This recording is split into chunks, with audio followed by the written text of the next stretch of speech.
தெறிக்கவிடும் காரம் நிறம் சுவையை தருகிறது. ஆச்சி மிளகாய் தூள் தெறிக்கவிடும் காரம் நிறம் சுவை அப்படின்னா ஆனா ராமநாதபுரம் மாவட்ட அரசியல்ல ஒரு ஷேக் கொடுத்துட்டார் அன்வராஜா.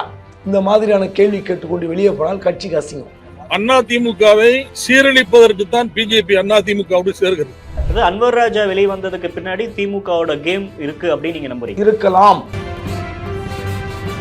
இயற்கையான கூட்டணியா இல்ல, கிரவுண்ட்ல மக்கள் ஏத்துக்கல, அதிமுக கேடர்ஸ் வந்து இதுக்கு ஒத்துழைக்கல அப்படின்னு நிறைய விமர்சனங்கள் இருந்துச்சு. ஆனா அதை விட கூர்மையாக கடுமையாக பேட்டி கொடுத்து டி ஜெயக்குமார் முன்னாள் அமைச்சர் இப்ப அவர் அறிவாளை நோக்கி வந்துருவாரா? தமிழ்நாட்டில் பாஜக கால் ஊன்ற முடியாது அப்படின்னு சொல்றாரு. அப்போ கூட்டணி என்று வந்தால் சார் எங்களால் உங்களுக்கு 10 ஓட்டு கிடைக்கும், உங்களால் எங்களுக்கு 50 ஓட்டு கிடைக்குது, எங்க 10 ஓட்டு முக்கியம் இல்லை. அப்ப அன்வராஜ் எப்படி சொன்னா எப்படி? எடப்பாடி பழனிசாமி கொடுத்து அண்ணாமலையை பாஜக என்னாச்சு தூக்கி போடுச்சா இல்லையா? அண்ணாமலை தூக்கி போடுச்சா இல்லையா பாஜக? அதே மாதிரி தான் இப்போ மீண்டும் அந்த கட்சியிலே இருந்து கொண்டு ஒரு போர்க்குள்ள எழுப்பி எடப்பாடி வந்து சந்திச்சிருக்கலாமே. அவரை ஏதோ ஒரு நெருக்கடியில் தள்ளி கூட்டணி வைத்திருப்பது உண்மை. இப்ப இது ஒரு தலைமைத்துவம் இல்லைன்றதுக்கான உதாரணம் தான். டெல்லியில எந்த தலைவர் சரண்டர் ஆனார் சொல்லுங்க, பட்டியல் போடுங்க.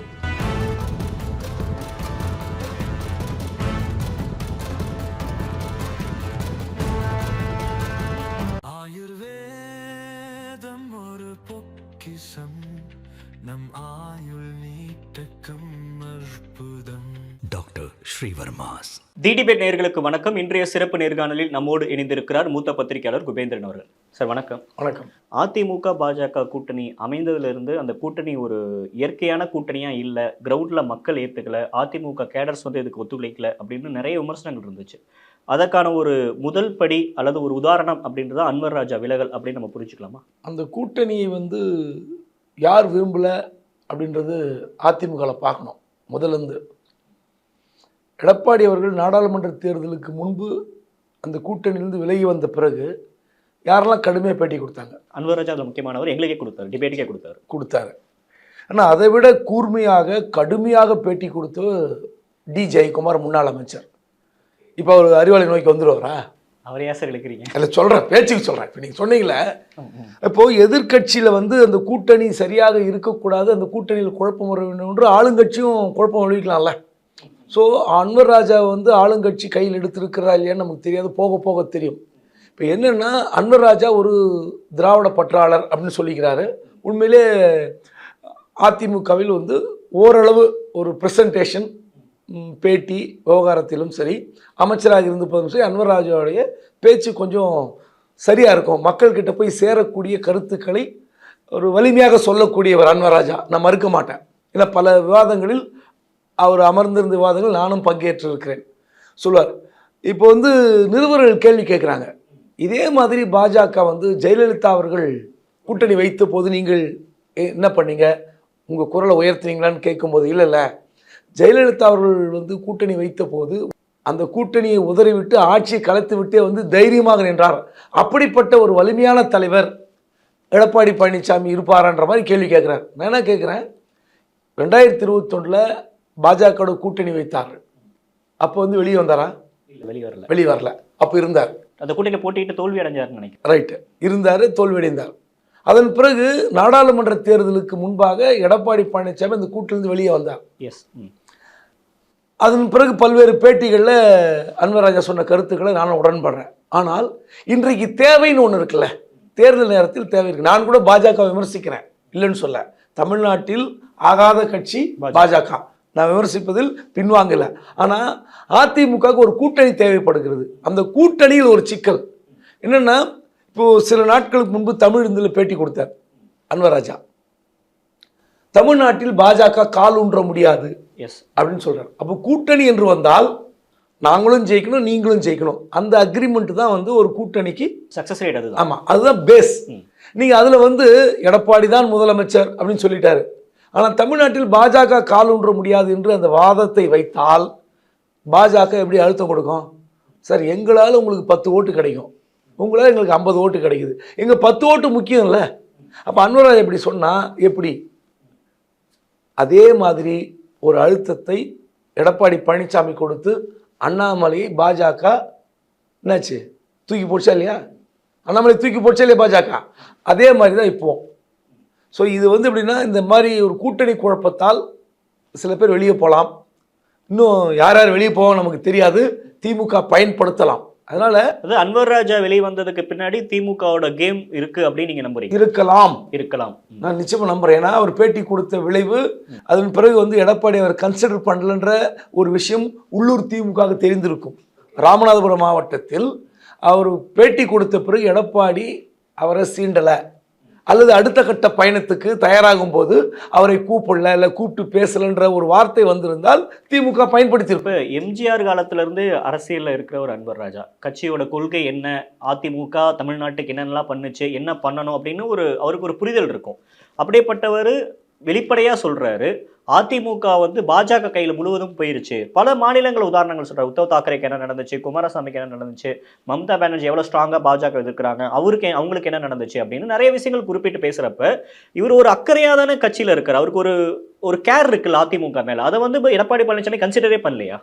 எம்ஜிஆர் காலத்திலிருந்து ஒரு அதிமுக தொண்டர், நிர்வாகி, எம்எல்ஏ, அமைச்சர், அப்போ மீண்டும் அந்த கட்சியில இருந்து கொண்டு ஒரு போர்க்குள்ள எழுப்பி எடப்பாடி வந்து சந்திச்சிருக்கலாமே, பேசியிருக்கலாமே, உள்ளுக்குள்ளே இருந்து கவனம் செய்திருக்கலாமே. அந்த பாயிண்ட்டுக்கு போக முடியாதனால டெஸ்பரேட் ஆகி வெளியே வராங்க. நான் சொல்றேனே, இதுல என்னன்னா, அன்வராஜா வந்து தனிப்பட்ட முறையில் பாதிக்கப்பட்டிருக்கலாம், அல்லது அவரை அழைத்து பேசியும் எடப்பாடி வந்து கண்டு காணாமல் இருந்திருக்கலாம், அல்லது ஒரு குரல் வந்து ஒலிக்காமல் போயிருக்க வாய்ப்பு இருக்கலாம், இல்லைன்னு சொல்ல. ஆனால் இப்போ திமுக கூப்பிட்டுருக்கு. இப்போ என்னுடைய கேள்வியின் சந்தேகம் என்னன்னா, அதிமுகவில் இருந்து விலகி வந்த பலர் திமுக இருக்கிறாங்க, நல்ல பொசிஷன்லையும் இருக்காங்க. ஆனால் அந்த மாவட்டத்தில் அன்வராஜாவால் திமுக என்ன பலன்? அவருக்கு ஒன்றா பலன் கிடைக்கலாம். எடப்பாடியை வந்து அவரை பயன்படுத்தியிருக்கலாம், பயன்படுத்தாமலும் போகலாம். எனக்கு தெரிந்து கூட்டணி ஜனவரி மாதம் வரை நீடிக்குமான்னு எனக்கு தெரியல. அதிமுக பாஜக கூட்டணி அவசரப்பட்டார் அன்வராஜான்னு தெரியல. ஆனால் அன்வராஜா தன்னை மீறி பேசக்கூடியவர் அப்படின்னு எடப்பாடி நினைக்கிறதுக்கு வாய்ப்பு இல்லை. ஏன்னா அன்வராஜா அப்படிப்பட்ட நபர் அல்ல. ஏன்னா கொஞ்சம் கட்டுப்பாடாக இருப்பார். இந்த இந்த இந்த இஸ்லாமியர்கள் வாக்கு வங்கி வைத்திருக்கிற பிரமுகர்களான அந்த அந்த அந்த சமுதாயத்தில் கொஞ்சம் நெருக்கடி இருக்கும் அவருக்கு. ஏன்னா எங்கள் ஓட்டு உங்களுக்கு தான் போடுறோம், நீங்கள் ஏன் பேச மாட்டேங்கிறீங்க, உங்கள் கட்சி தலைமைக்கிட்ட பேசுங்கன்னு அவருக்கு நெருக்கடி கொடுக்கலாம். ஆனால் அதே போல் நெருக்கடி பல இஸ்லாமிய அதிமுகவினருக்கு இருக்கும். இப்போ வந்து டி ஜெயக்குமார் சொன்னல, நல்லா தோக்கிற கேண்டிடேட்டாங்க, ராஜா மாதிரி இருக்க வேண்டியவங்க, மகாராஜா மாதிரி ஜெயிக்க வேண்டியவனார், அவருக்கே நெருக்கடி இருக்குது. அப்படி இந்த நெருக்கடி கண்டிப்பாக இருக்கும். சி.வி. சண்முகம் வெளிப்படையாக சொன்னார், நம்ம யாரால் தோற்றோம் என்று சட்டமன்ற தேர்தலுக்கு பின்பு எப்படி பேசினார் உங்களுக்கு தெரியும். அதனால் இது வந்து விஷயம் வேறு. 2+2 4 இந்த பேலன்ஸில் தான் கூட்டணி அமையும், இந்த பேலன்ஸில் தான் நடக்கும். ஆனால் நீங்கள் தேர்தல் நேரத்தில் கூட்டணி, அதன் பிறகு வந்து நிறைய முரண்பாடு இருக்கும். இப்போ பாஜக அதிமுக அந்த அலையன்ஸே வந்து செட் ஆகலை, இன்னும் வந்து மக்கள் அதை புரிஞ்சிக்கல, அதிமுக கேடர்ஸ் வந்து அதை விரும்பல அப்படின்றது தெரியுது இல்லை. இப்போ வெளியே வந்துட்டு வெளிப்படையாக சொல்கிறாரு, என் மனசில் இருக்க ஆதங்கத்தெல்லாம் சொன்னேன், பாஜகவோட கூட்டணி போகாதீங்க அப்படின்னு நிறைய விஷயங்கள் நான் சொன்னேன், ஆனால் அவங்க யாரும் அதை கன்சிடரே பண்ணல அப்படின்றது ஒரு நெரட்டிவ் செட் பண்ணுறது. திமுக ஒரு நெரட்டிவ் செட் பண்ணுறாங்க, அதிமுக பாஜக அலையன்ஸ் வந்து தமிழ்நாட்டுக்கே உதவாத ஒரு அலையன்ஸ் தான், கபலீகரம் பண்ணிடும் அதிமுக அப்படின்னு சொன்ன நெரட்டிவ் வந்து ப்ரூவ் ஆகிற மாதிரி தானே இவர் பேசியிருக்காரு அன்வர் ராஜா. அதெல்லாம் உண்மைதான், இல்லைன்னு சொல்ல. பாஜக தமிழ்நாட்டில் எப்படியாவது கால் ஊன்ற வேண்டும். நீங்க அதிமுக ஆட்சி பாஜக கூட்டணியில் இல்லாத போதே தமிழர்களுக்கு விரோதமாக செயல்பட்ட கட்சி. நீங்க திட்டங்களை விடுங்க, பல்வேறு திட்டங்கள் போனாலும் தமிழ்நாட்டுக்கு கொடுக்காத ஒரு மத்திய அரசு. ஆனால் பாஜக பேச்சை கேட்டுக்கொண்டு அதிமுக ஆட்சியில் தமிழே தெரியாதவர்கள், வடமாநிலத்தவர் இங்கு டிஎன்பிசியில் அரசு வேலை வாய்ப்பில் வர முடியும் என்ற சட்டத்தை கொண்டு வந்த கட்சி அதிமுக. அப்போ கூட்டணியில் இருந்துச்சா? கூட்டணியில் இல்லாத போதே பாஜக என்ன தகிடுதத்தம் செய்துன்னு எல்லாருக்கும் தெரியும். இன்னைக்கு ஏன் பயப்படுறாங்க மக்கள்னா, பாஜக வந்து ஒரு சட்டாம் பிள்ளைத்தனமான, அதாவது வந்து ஒரு கட்ட பஞ்சாயத்து செய்கிற ஒரு கட்சி. மகாராஷ்டிராவில் என்னாச்சு, பீகாரில் என்னாச்சு, கர்நாடகாவில் என்னாச்சுன்னு பார்த்தோம். கூட்டணி கட்சிகளை வைத்துக்கொண்டு என்ன விளையாட்டு விளையாடுது எல்லாருக்கும் தெரியும். ஆனால் அதிமுக தெரியாதா? இல்ல அதுதான் கேக்குறாங்க. இல்ல அதிமுக மற்ற தெரியாதா? மாநிலங்கள் உதாரணங்கள் இருக்கிறப்ப ஒரு 4 வருடம் முதலமைச்சராக இருந்தாரு அதிமுக பொதுச் செயலாளர். இது தெரியாம போய் எதுக்கு அலையன்ஸ் வைக்கிறாங்க? அதுவும் தேர்தலுக்கு இன்னும் 10 மாசம் இருக்கிறப்ப டூ இயர்லியா இவ்வளவு அலையன்ஸ் ஃபார்ம் பண்ணதுக்கான தேவை என்ன? அப்ப இந்த புரிதல் கூட எடப்பாடிக்கு இல்லைன்றதான் அவர் வைக்கக்கூடிய குற்றச்சாட்டு. இல்ல, எடப்பாடிக்கு புரிதல் இல்லை. எடப்பாடி எப்படி கூட்டணி வைத்தாருன்னு அன்வராஜாவுக்கும் தெரியும், உங்களுக்கும் தெரியும், எனக்கும் தெரியும். விரும்பி போய் கூட்டணி வைக்கல. ஒரு நிமிஷம் நான் சொல்லிடுறேன். விரும்பி போய் கூட்டணி வைக்கல, அவரை ஏதோ ஒரு நெருக்கடியில் தள்ளி கூட்டணி வைத்திருப்பது உண்மை. சோ எடப்பாடி இதை கட்சிக்காரங்க கிட்ட வெளிப்படையா கட்சி நிர்வாகிகள் கிட்ட, கட்சிக்காரன் எல்லா கட்சிக்காரன்ல கட்சி நிர்வாகிகள் மத்தியில் சொல்லியிருக்கணும், இப்படி ஒரு நெருக்கடி ஏற்பட்டது. இது ஒரு தலைமைத்துவம் இல்லைன்றதுக்கான உதாரணம் தானே? அப்படி கிடையாது. நீங்க எந்த தலைவருங்க போய் சரண்டரா வந்தாங்க டெல்லியில? டெல்லியில எந்த தலைவர் சரண்டரா வந்தாங்க சொல்லுங்க, பட்டியல் போடுங்க. எந்த தலைவர் போடல. ஏன்னா அதிகாரம் வந்து டெல்லியில் குவிந்து இருக்கிறது. ஏதோ ஒரு சட்டத்தை வைத்து, ஏதோ ஒரு பிரச்சனையை வைத்து உங்களை மடக்கி உங்களை அவங்க வழிக்கு கொண்டு வருவதற்கான வாய்ப்பு மத்திய அரசுக்கு இருக்கிறது. நீங்க ஆனா கட்சியே போயிரும்ல சார், பாஜகவோட அலையன்ஸ் வச்சா கட்சியே போயிரும் தானே பயப்படுறாங்க அதிமுக. ரைட்டு. பன்வராஜா எழுப்பின கேள்வி மாதிரி அதிமுகவில் எல்லோரும் எழுப்பியிருப்பாங்க. ஒரு நாடாளுமன்ற தேர்தலுக்கு முன்பு இது வேஸ்ட் லக்கேஜ், எக்ஸ்ட்ரா லக்கேஜ் சுமக்கக்கூடாதுன்ற எண்ணம் 75-80% இருந்தது. 70-75-80% இருந்தது. ஆனால் நாடாளுமன்ற தேர்தலுக்கு பிறகு இந்த வாக்குகளை வந்து கணக்கிட்டு பார்க்கும்போது என்ன முடிவுக்கு வந்தாங்கன்னா, சேர்த்திருக்கலாமோன்ற எண்ணம் தொண்டர்கள் மத்தியில் வந்தது, நிர்வாகிகள் மத்தியில் நல்ல பாயிண்ட் வந்தீங்க. இது வந்து நாடாளுமன்ற தேர்தலுக்கான இது, சட்டமன்ற தேர்தல் வேற இல்ல, கிரவுண்டே வேற இல்ல. அதாங்க இப்போ என்னன்னா, அதே மாதிரி தான் ஜெயிக்க வேணும்னா இப்போ என்ன பண்ணுறது, நாடாளுமன்ற தேர்தலில் வெளியே வந்த பிறகு மைனாரிட்டி ஓட்டு தன் பக்கம் வரும்னு எதிர்பார்த்தார், வரல. ஸோ அப்புறம் திமுக கூட்டணியிலேருந்து ஏதாவது கட்சிகள் உடைந்து வரும் என்று எதிர்பார்த்தார், வரல. வேறு ஆப்ஷன் இல்லை. இப்போ என்ன பாருங்க, ஒரே ஒரு விஷயம் சொல்லிடுறேன். நம்ம கூட்டணி பலமுறை பேசிட்டோம், அதுக்குள்ளே போக வேண்டாம். ஆனால் இன்றைக்கு வந்து கூட்டணிக்கு வந்தால் ஆட்சி என்ன ஆகும்? அது வந்து கூட்டணி ஆட்சியா, ஆட்சியில் கூட்டணியா என்ற ஒரு பிரச்சனை இருக்கிறது. ஆட்சியில் வந்து பாஜக பங்கேற்கும் என்பது அமித்ஷாவுடைய வாதம். ஆனால் எடப்பாடி என்ன சொல்லிட்டாரு, கொஞ்சம் கொஞ்சமா பாஜகவுக்கு உணர்த்துகிறார். அவர் நெருக்கடியில் போய் கூட்டணி வைத்தார் என்பது உண்மை. அது என்ன மாதிரி நெருக்கடி, கட்சிக்கான நெருக்கடியா, சின்னத்துக்கான நெருக்கடியா, அல்லது பழனிசாமி என்ற குடும்பத்துக்கு நெருக்கடியா நமக்கு தெரியாது. ஏதோ ஒரு நெருக்கடி, அவர் தன் குடும்பத்துக்கு ஏற்பட்ட, தன் சம்பந்திக்கு ஏற்பட்ட நெருக்கடி என்று திமுக பரப்புகிறது. அதை வந்து கட்சி நிர்வாகிகள் மத்தியில் எடப்பாடி சொல்லி இருக்கணும். சார், ஏன் மச்சானுக்கோ மாப்பிள்ளைக்கோ சம்பந்திக்கோ இல்லை, கட்சி சின்னம் அங்கே இருக்குது, அதுக்காக கூப்பிட்டாங்க, நான் போயிருக்கேன். இப்போ கூட வந்து தேர்தல் ஆணையத்தில் என்ன பிரச்சனை வருது உங்களுக்கு தெரியும். இதுவரை தேர்தல் ஆணையம் அந்த விவகாரத்தில் வரல, விசாரணைக்கு வந்து முடிவுக்கு வரல. கெடு விதிக்கும் சொல்லும்படி ஹைகோர்ட்டில் வந்து அதிமுக மனு தாக்கல் செய்கிறது. உண்மையிலே பாஜக கூட்டணியில் அதிமுக இருந்திருந்தால், உண்மையாக இருக்குமானால் நேற்றுக்கு தேர்தல் ஆணையம் க்ளோஸ் பண்ணி இரட்டைகளை வந்து அதிமுக கொடுத்தது உண்மைதான், எடப்பாடி தான் அதுக்கு அதிகாரப்பூர்வமான தலைவர்னு ஒத்துழைப்பு போயிருக்கணும். ஏன் இது வரைக்கும் வரல? அவங்களும் வெயிட் பண்றாங்க, இது என்ன நடக்கலாம். அப்ப நெருக்கடி வந்து வெறும் எடப்பாடி குடும்பத்துக்கானது மட்டுமல்ல, கட்சிக்கான நெருக்கடி நான் உணர்றேன். ஸோ இவர் வந்து நிர்வாகிகிட்ட சொல்லலை ஒன்று. ஆனால் நான் எடுக்கிற முடிவு இறுதி முடிவு. திமுகவின் சொல்வது போல, ஸ்டாலின் சொல்வது போல அதிமுக நாங்கள் ஒன்றும் ஏமாளிகள் இல்லை, கூட்டணி ஆட்சியும் கிடையாது, ஆட்சியில் கூட்டணியும் கிடையாது, தேர்தலுக்கான கூட்டணி, நாங்கள் தனிப்பெரும்பான்மையோட ஆட்சி அமைப்போம்னு சொல்லிட்டார். திட்டவட்டமாக சொல்லிட்டார், நேற்று திட்டவட்டமாக சொல்லிட்டார். அப்போது இது கட்சிக்காரங்கிட்ட எடுபடுமா இல்லையா? இந்த நேரத்தில் அனுராஜா வந்திருக்கார்ல, ஆட்சியில் பங்கு கொடுக்க மாட்டோம் திட்டவட்டமாக அறிவித்து விட்டார். அது கொஞ்சம் எழுச்சியா இருக்கும். பாஜக குழப்பமா இருக்கும். இந்த ஒரு பேச்சை எதுக்கு வருதுன்னு தானே சார் கேள்வியே. ஆட்சியிலும் பங்கு, கூட்டணி ஆட்சி அப்படின்ற அந்த கான்வர்சேஷனே எதுக்கு பில்ட் ஆகுது? அந்த நெரேட்டிவ் ஏன் பாஜக பில்ட் பண்றாங்க? இவரோட ஒப்புதல் இல்லைன்னா இது நடந்திருக்குமா தானே கேள்வி. அதாங்க 2026 தேர்தல் திமுகக்கு நெருக்கடி. நீங்க அதிமுகவுக்கு மட்டும் நினைக்காதீங்க. நீங்க 118 சீட்டு நீ எழுதியே ஒப்பந்தம் போட்டிருந்தாலும், வாய்வழி ஒப்பந்தம் போட்டிருந்தாலும், 118 இடங்களுக்கு மேல் அதிமுக வெற்றி பெற்று விட்டால், அல்லது திமுக 118 இடங்களுக்கு மேல் வெற்றி பெற்று விட்டால் கொடுக்க மாட்டாங்க. ஓகே, நீங்க கூட்டணி வரே வராது. எதுக்கு தேவை? இல்ல கூட்டணி ஆட்சி வேணும் அப்படின்ற அந்த ஒரு உரையாடல் வந்து திமுக கூட்டணி பக்கம் எங்கேயுமே நடக்கல. இல்ல அதிமுக பேசுறாங்க. நேற்று எடப்பாடி பழனிசாமி விளக்கம் கொடுத்ததுக்கு அப்புறமும் கூட அண்ணாமலை கேட்கிறப்ப என்னோட வேத வாக்கு, அமித்ஷா சொன்னதான் என்னோட வேத வாக்கு அப்படின்னு நான் சொல்றோம் அப்படின்னு அவர் இன்னும் ஸ்ட்ராங்கா பேசுறாரு. பாஜக இருக்கக்கூடிய அந்த 2ஆம் கட்ட தலைவர்கள், இல்ல டிவி டிபேட்ல பேசுறவங்க எல்லாரும் சொல்றாங்க, நாங்க ஆட்சிக்கு வருவோம், எலெக்ஷன் முடியட்டும், அதுக்கப்புறம் பிறகு பார்த்துக்கலாம், பிறகு பேசிக்கலாம் அப்படின்றாங்க. அப்போ கூட்டணி ஆச்சு அப்படின்னு ஏதோ ஒரு அசைன்மெண்ட் பின்னாடி போடப்பட்டிருக்குன்றது தானே எல்லாத்தோட பயமாவும் இருக்கு.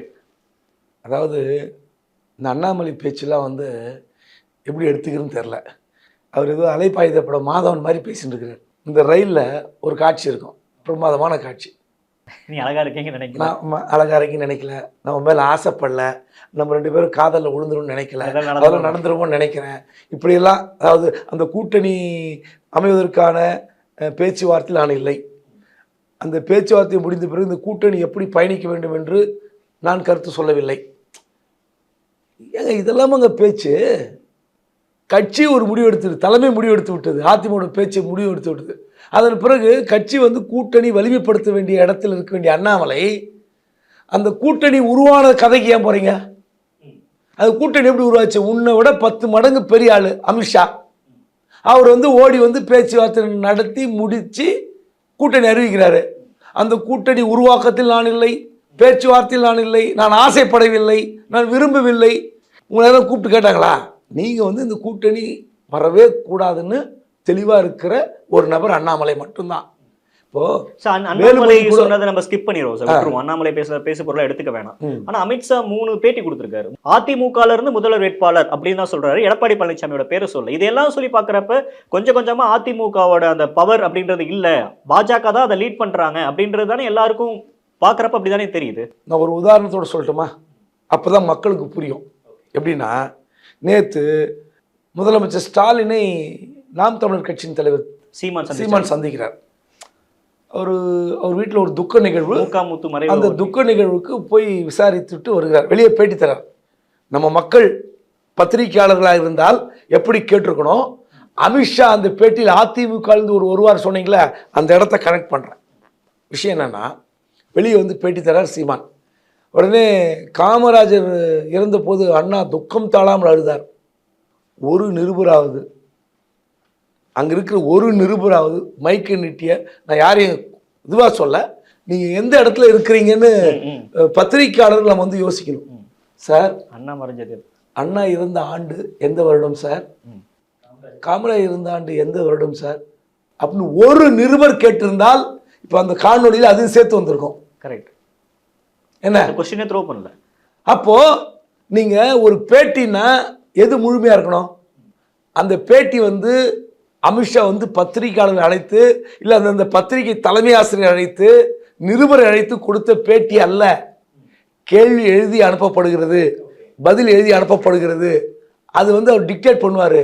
அது 4 கை மாறி வரும். அது எங்கே கேள்வி? இப்போ நீங்கள் இப்போ என்ன கேட்டோன்னே பதில் சொல்கிறேன்ல, இப்போ எத்தனை டிஸ்கஷன் வருது. நான் ஒன்று சொல்கிறேன், நீங்கள் ஒன்று சொல்கிறீங்க, அப்போ நீங்கள் ஒன்று கேட்குறீங்க, நான் ஒன்று சொல்கிறேன். அந்த மாதிரியான உரையாடலோ இது பேட்டியோ அல்ல அமித்ஷா கிட்ட. அவர் சொன்னார் அதிமுக வருவார். அவர் எடப்பாடி பழனிசாமின்றதை மறந்தாரா? ஏன் சொல்கிறார்? அதெல்லாம் நிருபர் கேட்டுக்கணுமா இல்லையா? உண்மையிலே அந்த இடத்துல நிருபர் உட்காந்துருந்தாருன்னா அதிமுக வருவார். யார் சார்? கடம்பூர் ராஜுவா? கேட்கணுமா இல்லையா? செங்கோட்டையனா? ஏன் நான் கடம்பூர் ராஜ், ஏன் உங்களுக்கே செங்கோட்டை மேலே இருக்கிறீங்க? உங்களுக்கு செங்கோட்டை வந்து ஃப்ரெண்டாக இருக்கலாம், எனக்கு கடம்பூர் ராஜ் ஃப்ரெண்டு. நான் கடம்பூர் ராஜ் சொல்கிறேன். சரி, ஓகே சார். இல்லை ராஜேந்திர பாலாஜின்னு சொல்கிறேன். ஓகே. அப்போ பேட்டி அல்ல, அது எழுதி கேள்வி வந்து எழுதி அனுப்பப்பட்டது, பதில் வந்து வந்தது, அவ்வளோதான். அதனால் அதுக்குள்ளே போகாதீங்க. இப்போது ஒரு நெருக்கடியில் அதிமுக சிக்கி இருக்கிறது. நான் என்ன சொல்கிறேன், இப்போது அன்வர் ராஜா வெளியே போனது அதிமுகவுக்கு ஒரு பாடம். நீங்கள் வந்து ஏமாளி அல்ல அப்படின்னா, ஆனால் ராமநாதபுரம் மாவட்ட அரசியலில் ஒரு ஷேக் கொடுத்துட்டார் அன்வர் ராஜா. ஆனால் நீங்கள் அவருக்கு எத்தனை ஃபாலோவர்ஸ் இருக்காங்க அந்த மாவட்டத்தை கடந்து என்பதை திமுகவும் யோசிக்கும், அதிமுகவும் யோசிக்கும். இப்போ ஒரு திருநாவுக்கரசன் வச்சுங்க, நான் உண்மையிலே சொல்லுவேன், ஃபாலோவர்ஸ். அவர் போனால் ஒரு மாவட்டத்தில் சில மாவட்டங்களிலிருந்து ஆட்கள் போவார்கள். அந்த மாதிரி தாக்கத்தை உருவாக்குகிற தலைவராக அவர், அது ஒரு கேள்வி இருக்குது.